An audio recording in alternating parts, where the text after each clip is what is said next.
એક વખતની વાત છે. એક મોટા જંગલમાં ટાઈગરો નામનો વાઘ રહેતો હતો.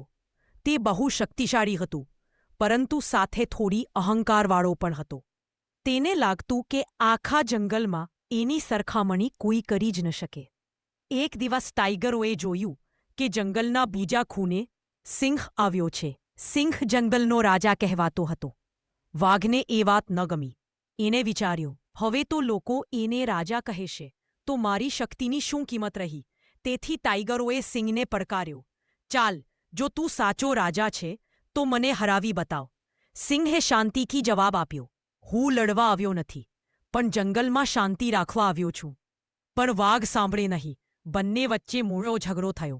આખું જંગલ ડરી ગયું. લડત વચ્ચે અચાનક એક નાનો હરણ ખીણમાં પડી ગયો.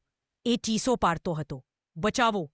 એ અવાજ સાંભળીને સિંહ તરત દોડ્યો અને હરણને બચાવી લીધો. વાઘ એ દ્રશ્ય જોયું અને શાંત થઈ ગયો. એને સમજ્યું કે સાચો રાજા એ હોય છે જે બીજાને બચાવે, નહીં કે લડે.